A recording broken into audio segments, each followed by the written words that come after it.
Hello everyone. तो स्वागत है आप सबका डॉक्टर काउंसलर नीट पे। दोस्तों, एनएमसी ने हाल ही में एक नोटिफिकेशन जारी किया है जिसमें उन्होंने लिमिट लगाई है देश भर में मेडिकल सीट्स बढ़ने पे। देश भर में एमबीबीएस की सीटें इतनी ज़्यादा बढ़ चुकी है तो अभी एनएमसी को एक खतरा दिखने लग गया है। देश भर के जो एमबीबीएस स्टूडेंट्स हैं, डॉक्टर्स हैं, वो भी इस चिंता में आ गए हैं कि कहीं एमबीबीएस की हालत इंजीनियरिंग जैसी ना हो जाए, क्योंकि इतने सारे मेडिकल कॉलेजेस भारी संख्या में खुलेंगे तो देश भर में इतना कंपटीशन हो जाएगा डॉक्टर्स को लेके। तो इस वजह से एनएमसी ने ये जारी किया है, एक लिमिट लगाई है, जिसके बारे में आज इस वीडियो में अपन बात करने वाले हैं। इस वीडियो में अपन बात करेंगे कि क्या ये सही है या गलत है, क्या होना चाहिए, क्या देश में सच में डॉक्टर्स की कमी है या फिर नहीं है। तो चलिए वीडियो शुरू करते हैं। तो दोस्तों, एनएमसी का जो ऑफिशियल ड्राफ्ट है वो आपकी स्क्रीन पे आ रहा होगा। आप एनएमसी की वेबसाइट पे जाके इसको डाउनलोड भी कर सकते हैं, वहां से भी आप इसको रीड कर सकते हैं।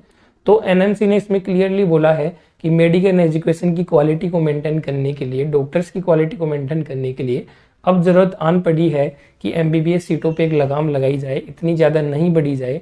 तो एनएमसी ने बोला है कि अब आज के बाद सिर्फ 40,000 एमबीबीएस सीटें ही बढ़ सकती है, उससे ज़्यादा नहीं बढ़ेगी। 40,000 बढ़ने के बाद रोक दी जाएंगी एमबीबीएस सीटें बढ़ने से। और उन्होंने एक मार्कर तय किया है हर स्टेट के लिए कि 10 लाख की पॉपुलेशन पे 100 एमबीबीएस सीटें होनी चाहिए। एग्जाम्पल के तौर पे किसी स्टेट की 10 लाख पॉपुलेशन है तो उसमें 100 एमबीबीएस सीट ही होनी चाहिए। किसी स्टेट की 1 करोड़ है तो उसमें 1000 एमबीबीएस सीट हो सकती है। एग्जाम्पल के लिए राजस्थान की बात करें तो राजस्थान के लिए ये लिमिट होगी 8000, क्योंकि राजस्थान की पॉपुलेशन 8 करोड़ के आसपास है। तो 8000 तक ही एमबीबीएस सीटें बढ़ सकती है राजस्थान में, उससे आगे ज़्यादा नहीं बढ़ सकती है। तो अब अगर अपन देश भर की बात करें तो इस पॉलिसी के हिसाब से 9 स्टेट ऐसे हैं जो इस पॉलिसी से बाहर हो चुके हैं। उनके अंदर बहुत ज़्यादा सीटें पहले ही इंक्रीज हो चुकी है, ज़्यादातर साउथ इंडियन स्टेट्स हैं। तो ऐसे स्टेट्स में अब लगाम लग चुकी है, आगे कोई मेडिकल कॉलेज नहीं खुलेगा। 9 यूनियन टेरिटरी भी ऐसी हैं जिनमें पहले ही मेडिकल कॉलेजेस बढ़ चुकी है काफ़ी ज़्यादा पॉपुलेशन के हिसाब से। तो इतनी ज़्यादा सीटें हैं तो अब उनमें आगे नहीं बढ़ेगी। 9 यूनियन टेरिटरी और 9 स्टेट हैं जिनमें आगे मेडिकल कॉलेज खुलने की उम्मीद नहीं है। बाकी जो स्टेट है उनमें काफ़ी ज़्यादा खुल सकती है। यहाँ पे मैं आपको एक राजस्थान का एग्जांपल लेके चलूँगा पूरे वीडियोज़ के अंदर। राजस्थान की बात करें तो राजस्थान में टोटल एमबीबीएस सीट 5425 हैं आज की डेट में। टोटल एमबीबीएस सीट मतलब गवर्नमेंट प्लस प्राइवेट दोनों को मिला के। तो ये काफ़ी ज़्यादा सीट्स हैं और इनमें भी आगे बढ़ने की उम्मीद है कि 8 करोड़ की पॉपुलेशन के हिसाब से 8000 तक सीटें बढ़ाई जा सकती है। अब बात करते हैं दोनों पक्षों की, अपन बात कर लेते हैं। कुछ पक्ष बोलते हैं कि मेडिकल कॉलेजेस में सीटें नहीं बढ़नी चाहिए, नए मेडिकल कॉलेजेस नहीं खुलने चाहिए, क्योंकि इससे quality of education medical colleges की खराब होगी, डॉक्टर्स इतने ज़्यादा हो जाएंगे, बेरोजगारी बढ़ेगी, ये चीज़ वो बोलते हैं। दूसरा पक्ष बोलता है कि मेडिकल कॉलेजेस खुलनी चाहिए, अपॉर्चुनिटी मिलनी चाहिए स्टूडेंट्स को। देश भर में मेडिकल कॉलेजेस की कमी है, देश भर में मेडिकल स्टूडेंट्स की कमी है, डॉक्टर्स की कमी है, डॉक्टर पेशेंट रेशियो बहुत कम है, डॉक्टर्स अवेलेबल ही नहीं है, ये चीज़ ये बोलते हैं। तो दोनों के अपन बात कर लेते हैं, कौन सही है क्या गलत है, ग्राउंड रियलिटी क्या है, उनको समझने की ज़रूरत है बारीकी से। तो पहले बात करते हैं कि क्या मेडिकल कॉलेजों पे रोक लगनी चाहिए। तो एज ए मेडिकल स्टूडेंट और एज ए डॉक्टर मैं भी यही मानता हूँ कि मेडिकल कॉलेजेस ज़्यादा नहीं खुलने चाहिए, ज़्यादा सीटें नहीं बढ़नी चाहिए। इससे एजुकेशन की क्वालिटी भी डाउन होगी और इतना कॉम्पिटिशन बढ़ेगा, काफ़ी ज़्यादा कॉम्पिटिशन बढ़ जाएगा। इसको आप इस चीज़ से समझिए, खुद पे इस चीज़ को लेके देखिए एक बार कि एक बच्चा है जो 12th तक अपनी एजुकेशन कंप्लीट करता है, उसके बाद वो 2 से 3 साल देता है नीट की तैयारी में। उसके बाद वो सेलेक्ट होकर मेडिकल कॉलेज में आता है और वहाँ पे करीबन 5.5 साल उसकी लगती है। उसके बाद वो जब मार्केट में आता है, जॉब ढूंढने लगता है और उसको जॉब नहीं मिलती है, तो आप सोचिए वो कितना डिसअपॉइंट होगा, क्योंकि उसके 6 और 3 9 साल के करीबन उसके खराब हो चुके हैं। इतना टाइम लग ही जाता है, 8 से 9 साल एक बच्चे को डॉक्टर बनने में लग जाती है। तो जब वो मार्केट में उतरता है, जब वो जॉब ढूंढने का ट्राई करता है, तो ऑलरेडी उसकी उम्र 25-26 साल हो जाती है। दूसरे प्रोफेशन में इस एज में तो बच्चे कमाने लग जाते हैं, काफ़ी ज़्यादा कमा चुके होते हैं। तो इस एज में वो बच्चा आके जब मार्केट में लॉन्च होता है तो वो देखता है कि जो भी नहीं है। एक आपको एग्जाम्पल से समझाता हूँ, दिल्ली में मेडिकल कॉलेज हैं, उनमें जेआर की वैकेंसीज आई थी, उनमें 20 पोस्ट थी, तो उसके लिए इतने ज़्यादा स्टूडेंट चले गए, 500 से अधिक स्टूडेंट ने इंटरव्यू दिया था उसके लिए। तो देश भर में मेडिकल कॉलेजेस इतने खुल रहे हैं, इतनी ज़्यादा बेरोजगारी बढ़ रही है, तो आने वाले टाइम में अगर और मेडिकल कॉलेजेस अपन खोलते रहेंगे तो बहुत ज़्यादा बेरोजगारी बढ़ जाएगी। एक और एग्जाम्पल से मैं आपको समझाऊँ कि राजस्थान के अंदर है, 2017 है, तब तक सिर्फ 8 मेडिकल कॉलेज थी, 8 मेडिकल कॉलेज थी।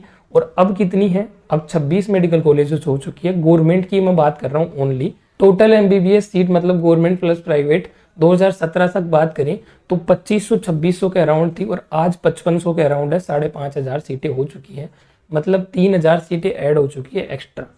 अब लोग कहेंगे कि डॉक्टर्स की कमी है, तो यहाँ पे मैं एक चीज आपको बताना चाहूंगा कि 2017 तक के बच्चे ही अभी मार्केट में आए हैं। 2018 के स्टूडेंट्स की अभी इंटर्न चल रही है, वो मार्केट में लॉन्च नहीं हुए हैं। वो जैसे ही आएंगे और बेरोजगारी बढ़ेगी, 19 वाले आएंगे, 20 वाले आएंगे, 2023 तक ये 26 मेडिकल कॉलेज वाले बच्चे जब उतरेंगे तो काफी ज्यादा बेरोजगारी आपको देखने को मिलेगी मार्केट के अंदर।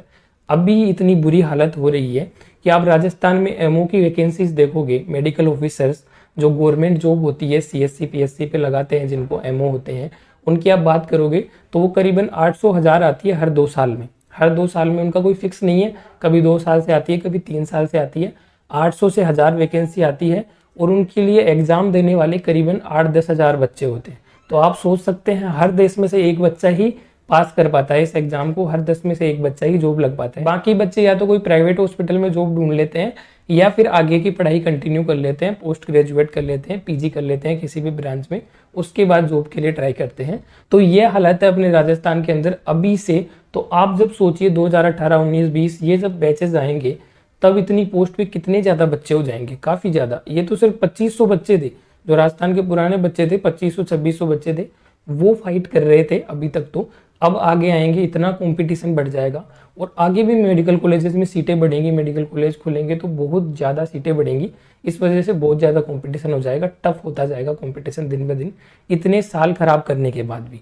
अब दूसरे पक्ष की अपन बात कर लेते हैं, जो बोलते हैं कि डॉक्टर्स की कमी है, मेडिकल कॉलेज खुलने चाहिए, धड़ल्ले से खुलने चाहिए, काफ़ी ज़्यादा सीटें होनी चाहिए ताकि डॉक्टर्स की कमी पूरी हो सके। तो उनसे मैं एक ही सवाल करना चाहूँगा कि डॉक्टर्स की कमी है, या मेडिकल कॉलेजेस की कमी है, या मेडिकल स्टूडेंट्स की कमी है। देखो तीनों अलग अलग चीज़ है, आपको ये चीज़ समझना पड़ेगा। डॉक्टर्स की कमी है, बेशक डॉक्टर्स की कमी है, लेकिन वो कमी क्यों है? वो इसलिए नहीं है कि मेडिकल कॉलेज कम है या एमबीबीएस स्टूडेंट कम है, सीट कम है। वो इसलिए है कि उनका डिस्ट्रीब्यूशन सही से नहीं है, या फिर गवर्नमेंट वैकेंसीज नहीं है, वैकेंसीज खाली पड़ी है, गवर्नमेंट निकालती नहीं है। आप खुद देख लीजिए, राजस्थान का मैंने आपको एग्जांपल बताया कि 800 सीटों की वैकेंसी आती है हर 1-2 साल में, और 8000 बच्चे या 10,000 बच्चे उनको देते हैं, जबकि वैकेंट सीट कितनी है?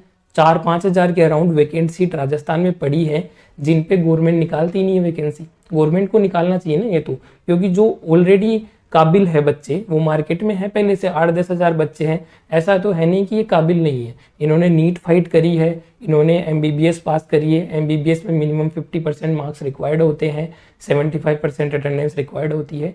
तो बेशक ये बच्चे काबिल हैं, तो जो जॉब है वो उनको देनी चाहिए। पहले से जो बन चुके हैं डॉक्टर, उनको तो जॉब दे दो, उसके बाद मेडिकल कॉलेज खोलने की सोचना, ये गवर्नमेंट को सोचना चाहिए। दूसरी चीज़ है इक्वल डिस्ट्रीब्यूशन नहीं है, इस वजह से डॉक्टर्स की कमी है।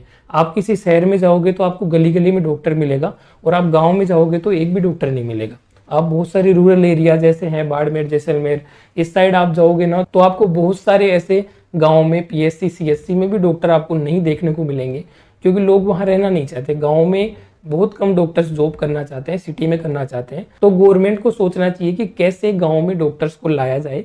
गांव में डॉक्टर्स को लाने के लिए उनको एक्स्ट्रा पर्क्स दिए जा सकते हैं, 20-30-40 हजार सैलरी एक्स्ट्रा दी जा सकती है, जिससे काफ़ी सारे बच्चे जो फाइनेंशियली स्टेबल नहीं होते वो नए नए अभी जॉब में लगते हैं, तो वो इस चीज़ के इफेक्ट में आके वो जा सकते हैं गांव में एक्स्ट्रा पर्क्स के लिए, एक्स्ट्रा सैलरी के लिए। तो ये चीज़ गवर्नमेंट को सोचनी चाहिए। तो 2 ही चीज़ की वजह से देश में डॉक्टर्स की कमी है।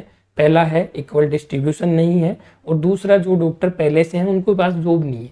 पहले जो बन चुके हैं उनको जॉब दीजिए, इक्वल डिस्ट्रीब्यूशन कीजिए, उसके बाद जितने बचें कि इतनों की कमी है उतने मेडिकल कॉलेज ही खोलिए, उससे ज़्यादा खोलने की ज़रूरत नहीं है। इतनी ज़्यादा भीड़ हो जाएगी तो इंजीनियरिंग जैसे हालात दूर नहीं है, वैसे ही स्कोप धीरे धीरे कम हो रहा है। इंजीनियरिंग में आपने देख लिया क्या हुआ है, एक टाइम पे इंजीनियरिंग का इतना क्रेज था कि हर बच्चा मैथ लेता था इंजीनियरिंग के लिए और बोलता था कि मैं तो इंजीनियर ही बनूंगा। उसके बाद इतने इंजीनियरिंग कॉलेज खुले, बिना मतलब कि इंजीनियरिंग कॉलेजों को परमिशंस मिलने लगी, प्राइवेट इंजीनियरिंग कॉलेज खुले, गवर्नमेंट खुले, काफ़ी ज़्यादा खुलने की वजह से क्वालिटी डाउन हुई और कंपटीशन बढ़ा और वैल्यू खत्म हो गई। ऐसे ही एमबीबीएस की बात करें तो एमबीबीएस में भी ऐसा हो जाएगा अगर गवर्नमेंट इस चीज़ पे ध्यान नहीं देती है, लगाम नहीं लगाती है। पर लगाम अभी लगाई है, थोड़ी बहुत राहत मिली है इस चीज़ से कि लगाम लगनी चाहिए, वरना यही हालत होने वाली है कि हर डिस्ट्रिक्ट में आप मेडिकल कॉलेज खोलोगे, हर आप शहर में मेडिकल कॉलेज खोलोगे तो इतने बच्चे डॉक्टर बनेंगे कि गली गली में डॉक्टर होंगे और जॉब नहीं मिलेगी उनको।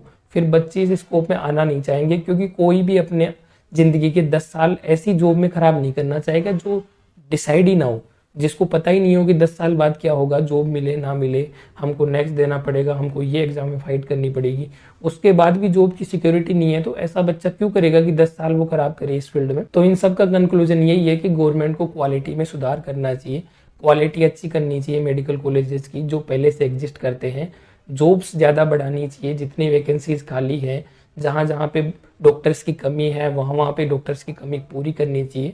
उसके बाद सोचना चाहिए मेडिकल कॉलेजेस में सीट बढ़ाने की।